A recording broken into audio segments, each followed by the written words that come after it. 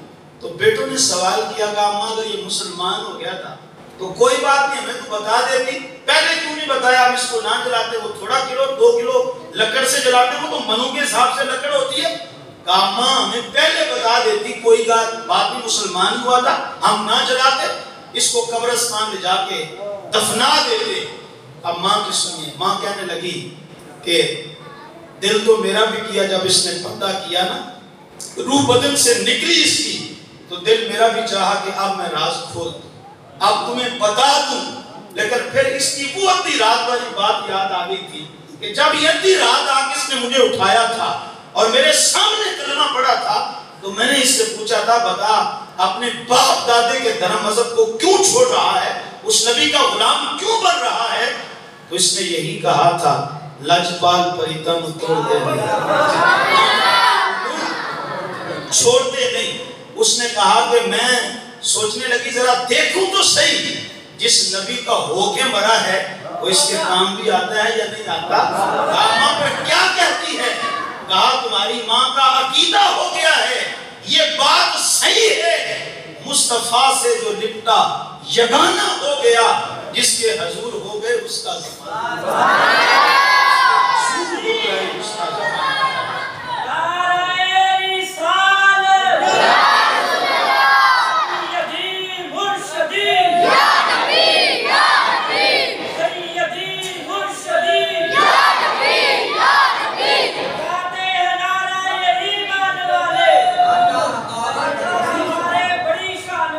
اس نے کہا کہ میں تو یہ دیکھنا چاہتی تھی کہ آپ کیا کہتے کہ آپ کو ایمان ہو گیا ہے، واقعی جو اس کا ہو جائے نا پھر ساری خدائی اسی کی۔ اللہ اکبر۔ اچھا پھر اب اس نے کلمہ پڑھا، اس نے کہا تمہارے باپ نے کلمہ پڑھا تھا، مجھے گواہ بنا دے، اور میں کلمہ پڑھتی ہوں تمہیں گواہ بنا دے، گواہ رہنا میں بھی اسی محبوب کی غلام بن گیا۔ بیٹوں نے جب دیکھا باپ بھی غلام ماں بھی غلام، انہوں نے کہا پھر اماں ہم کیوں کافر رہے، ہم کیوں جلیں جہنم کی آگ میں؟ اگر تو بھی غلام بنتی ہے نا، اکیلے نہ بن، پھر ہم بھی اسی رسول اللہ کے غلام۔ اتنے والوں نے لکھا ہے کہ اس واقعہ کو دیکھ کر وہاں جتنے بھی کافر تھے مشرک تھے، سب کے لبوں پر میرے محبوب کا سلام۔ کے ساتھ آئے لوگ یہ سوال بھی کرتے ہیں، وہ کہتے ہیں لوگ ان محفلوں کا فائدہ کیا ہے؟ ان محافل کا فائدہ کیا ہے؟ ان محفلوں کو کیوں منعقد کرتے ہو؟ ان محفلوں میں کیوں جاتے ہو؟ تو میں کہا کرتا ہوں کہ اگر محفل میں دوتی بن کر بندہ آئے نا، ہماری طرح نہیں مجبور ہو کے نہ آئے بلکہ مسرور ہو کر آئے، اور صرف لنگر جسمانی لنگر لینے کے لیے نہ آئے، چاوڑا پہ نہ آئے، ٹھیک ہے، لنگر کے لیے نہ آئے، خدا کی قسم سرکار کی محفل میلاد میں اگر دوتی کی طرح بندہ بن کر آئے نا، تو جب آؤ گے تو کافر بھی ہوگے، لیکن پلٹ کر جاؤ گے سینہ ایمان کے نور سے روشن ہوگا۔ اس لیے یہ محبوب کی محفل میلاد کا فیضان ہے، لیکن یہاں خلوص ہو تو پھر بہت کچھ جو ہے وہ ملتا بھی ہے، اور بہت کچھ ان محفلوں سے حاصل بھی ہوتا ہے۔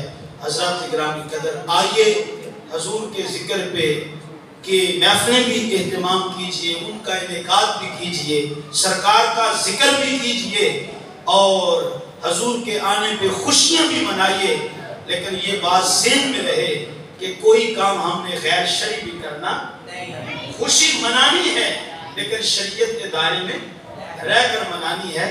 وہ تو ویسی لوگ فارغ ہیں نا کہ جو یہ کہہ دیتے ہیں لو جی یہ خوشی منانا بھی شرک ہے, یہ خوشی منانا بھی بدعت ہے. ایمان سے بتاؤ سرکار جب اس دنیا میں تشریف لائے تو کون سا دن تھا؟ پیر شریف کا. اور ماہ ربیع الاول شریف کی تاریخ کتنی تھی؟ 12 تاریخ تھی.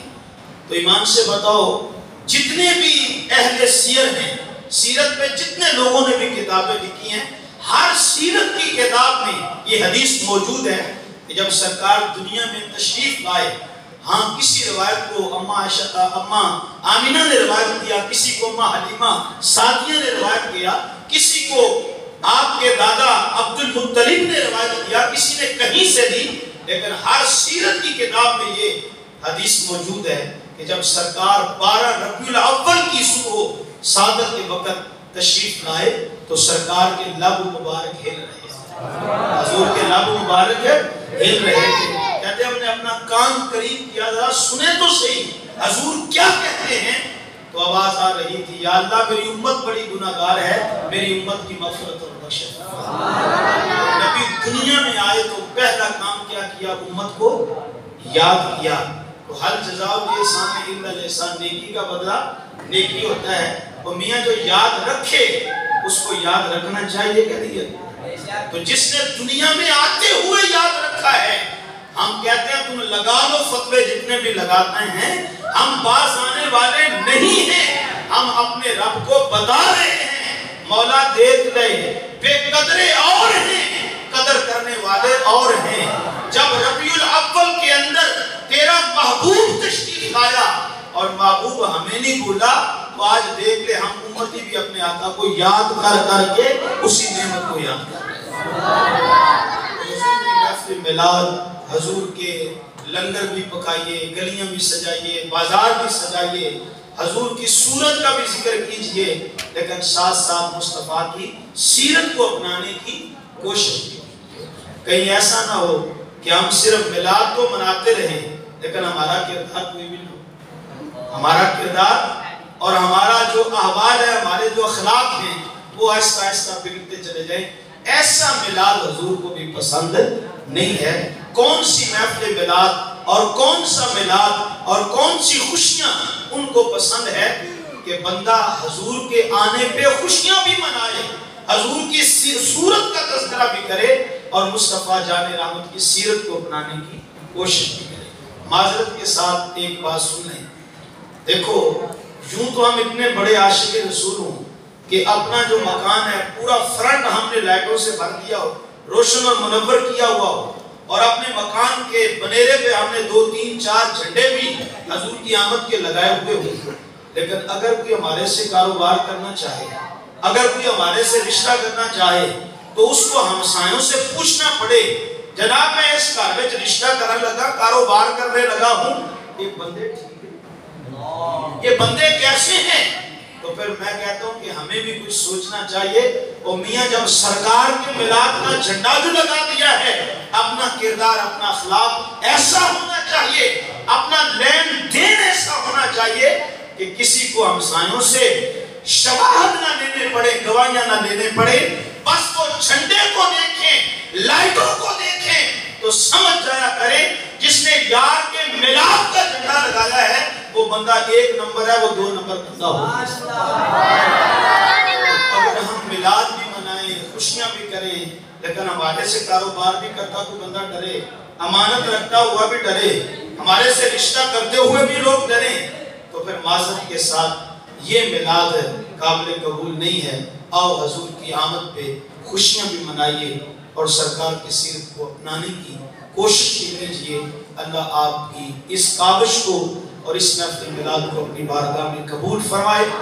جن دوستوں نے انتظام کیا, اہتمام کیا, دامے دل میں قدمِ سخن جس قدر بھی کوئی شریک ہوا, سب کے لیے دعا لے کے جا رہا ہوں. اللہ سب کے رزق میں برکتیں دے, اللہ سب کی مشکلات کو دور فرمائے. وآخر دعوایا ان الحمدللہ رب العالمین. کھڑے رہیں, درود و سلام ہوگا, اس کے بعد دعا, اس کے بعد مصطفیٰ یا حبیب سلام علیکہ, سلامات یا نبی سلام علیکہ سلام علیکہ صلوات اللہ علیکہ روشناس بھی تمہیں ہو دل کی آس بھی تمہیں ہو دل کے پاس بھی تمہیں ہو دل کو راس بھی تمہیں ہو یا نبی سلام علیکہ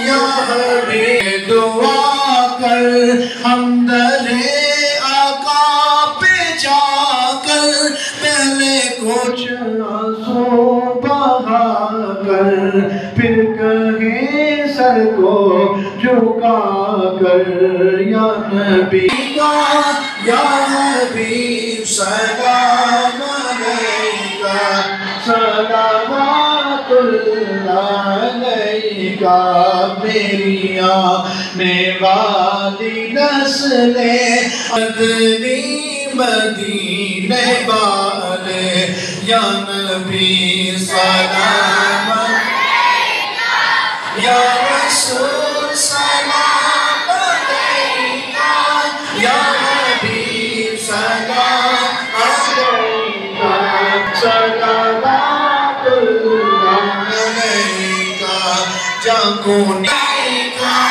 یا رسول سلام علیکہ یا حبیب سلام علیکہ صلوات اللہ علیکہ سبھی دوست بیٹھیں دعا ہوگی کل پاک در کی گدائی دے اس امت کو پھر سے کھویا ہوا بقا دے میرے مولا حضور کے ماہ میلاد کی آمد کا صدقہ یا اللہ ہماری جملہ پریشانیوں کو دور کر دے مولا ہمیں ایسا جینا نصیب کر دے میرے مولا بیماروں کو شفا دے دے مقروض کو درس نجات دے دے بے اولادوں کو صالح مدینہ اولاد دے دے میرے مولا جتنے بھی مسلمان پریشان حال ہیں مظلوم ہیں مقبوضہ ہیں ان کی دستگیری فرما سلام زندگان کی بحالی کے لیے غیب سے اسباب پیدا فرما یا رب العالمین اس مسجد کو صبح قیامت تک شاد و آباد فرما ذکر میلاد ہوا اس کی برکتیں ہم سب کو نصیب فرما